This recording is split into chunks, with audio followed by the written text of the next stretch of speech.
34 वर्ष की आप महिला जातक हैं।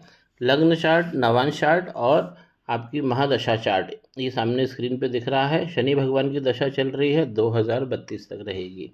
शनि भगवान आपके लग्न चार्ट में चौथे घर में बैठे हैं और साथ में राहु भी है और बुध भी हैं।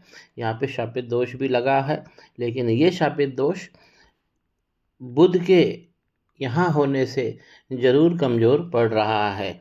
सुखों की आपको दरकार बहुत सारी रहेगी और घर में जो इश्यूज़ हैं वो कभी ख़त्म नहीं होंगे। एक ख़त्म होगा तो दूसरा चलेगा, दूसरा ख़त्म होगा तो तीसरा चलेगा। बीमारी से और स्वास्थ्य के प्रति आपको बहुत ज़्यादा सावधान रहना है। गुरु उच्च के कर्म में बैठे हैं, लेकिन गुरु चांडाल में चले गए हैं। अब ये दोनों भाव आमने सामने हो गया है, इसलिए कुंडली इनकी डिफ़िकल्ट हो गई है। बातचीत करने में आप अच्छे रहेंगे क्योंकि यहाँ पर मरकरी है बैठे हुए हैं। बुध जब भी चौथे घर में बैठते हैं तो आपको वाणी की शक्ति बहुत अच्छी देते हैं। इस कुंडली के अंदर अगर हम पहले भाव में देखें तो यहाँ पे 7 लिखा है। तुला लग्न बन रहा है और इसके स्वामी शुक्र जाके पंचम भाव में बैठे हैं, बहुत अच्छी जगह बैठे हैं। अगर लग्नेश पंचम में चला जाता है, देखिए आपका जो जीवन है वो शुक्र केंद्रित हो गया है और ये 28 डिग्री के शुक्र हैं। इसे और मजबूत करना है क्योंकि यहाँ पर ये पूरी तरह से मृत्य हो रहे हैं। 28 डिग्री पे शुक्र काम अच्छा नहीं करते हैं, लेकिन यहाँ पे लग्नेश होने पर और पंचम भाव में जाने के कारण इनकी जो सिटिंग है बहुत अच्छी है। पंचम भाव में ही यहाँ पर अमावस्या योग भी लगा है। प्रेम में, संतान के अंदर, भाव प्रभाव में ये सब कमी आएगी। आपकी जो विद्या रहेगी उसमें भी कमी आएगी। जैसी विद्या आप लेंगे उस हिसाब से काम नहीं मिलेगा, कहीं रुकावट आएगी। ये सब विद्या में चलता रहेगा। इनकी कुंडली के अंदर राहु शनि यहाँ बैठे हैं और आप देखेंगे 5 घर खाली है, 1 2 3 4 और 5। अब इनकी कुंडली के अंदर काल्पसर्प दोष लगा है। शंखपाल काल्पसर्प दोष कहते हैं। जब भी राहु चौथे घर में बैठते हैं तो यहाँ पे 5 घर खाली हो गए हैं और सारे ग्रह इस तरफ इकट्ठे हो गए। इसलिए शंखपाल जो काल्पसर्प दोष लगा है इसका उपचार इन्हें जरूर करना चाहिए। इस काल्पसर्प में एक बात बहुत अच्छी है। एक सूत्र कहता है कि जहाँ पर राहु और केतु विराजमान हैं और काल्पसर्प लगा है तो उन घर के स्वामियों के साथ कोई संबंध बनता है तो ये मजबूत काल्पसर्प हो जाता है। ये एक वरदान के रूप में काम करने लगता है। जैसे उदाहरण के लिए यहाँ पर राहु बैठे हुए हैं शनि भगवान की राशि में, तो क्या राहु भगवान का या केतु भगवान का शनि भगवान से कोई संबंध बन रहा है? जी हाँ, बन रहा है। राहु शनि भगवान के साथ ही बैठे हैं और केतु भी शनि भगवान को देख रहे हैं सप्तम दृष्टि से। तो यहाँ पर संबंध इनका चौथे घर में बहुत तगड़ा बन गया। ऐसा काल्पसर्प दोष उल्टा लॉटरी वाला जो योग है वो लगा देता है।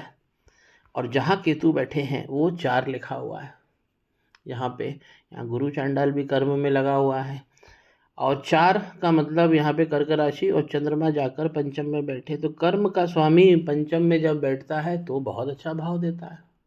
लेकिन सूर्य और शनि दोनों साथ में है, माफ़ कीजिए, सूर्य और चंद्रमा दोनों साथ में है। अमावस्या योग लगा हुआ है। आपको जल तत्व का ख्याल रखना है, हार्मोन्स का ख्याल रखना है, लोअर बॉडी को मजबूत रखना है क्योंकि अगर अमावस्या योग लगता है तो मैरिज में आपको प्रॉब्लम आती है और शरीर में जल तत्व की दिक्कत होती है, जल तत्व में दिक्कत होती है। इनके जो धन के स्वामी हैं यहाँ पर दूसरा घर वृश्चिक राशि बनी हुई है और मंगल अष्टम घर में बैठकर अपने ही भाव को देख रहे हैं, इसलिए यहाँ पर लाभ होगा। आप भूस्वामिनी भी बनेंगी। लाभ की जो स्थिति है, देखिए लाभ का प्लैनेट यहाँ 5 लिखा हुआ है। लाभ के घर में सिंह राशि और सूर्य भी जाकर पंचम में बैठे हुए हैं। तो पंचम में बहुत अच्छे अच्छे घर बैठे हैं। लग्नेश वाले बैठे हैं, लगन का स्वामी बैठा है, कर्म का स्वामी बैठा है, लाभ का स्वामी भी बैठा है। ये सब पंचम घर में ही चले गए हैं।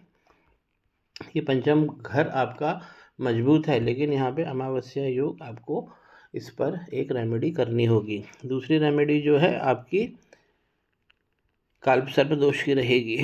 मंगल जो हैं इनके अष्टम में बैठे हैं, इसलिए कुंडली मांगलिक हो गई है।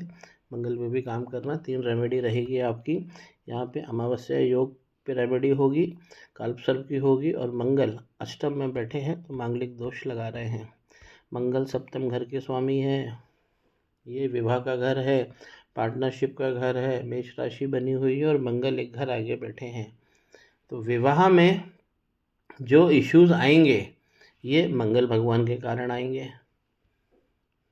आपको वाहन बहुत धीमे धीमे चलाना है। जब भी कोई भी काम करेंगे तो जल्दीबाजी में आपको कोई भी काम नहीं करना है। मंगल यहाँ पर भी श्रेष्ठ बैठे हैं, पहले ही घर में बैठे हैं। नवांश कुंडली में शुक्र भी यहाँ पर अच्छा भाव दे रहे हैं। यहाँ पे सूर्य और जुपिटर भी भाव अच्छा दे देंगे। यहाँ चंद्रमा फ्री हो जा रहे हैं। शनि भगवान अच्छा लाभ देंगे। राहु भगवान धर्म से जोड़ेंगे।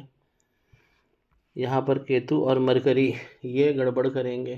केतु और मरकरी का नवांश में कंजंक्शन होता है, तो शरीर की जो नसें होती हैं उसे मजबूत रखना आपका कर्तव्य होता है।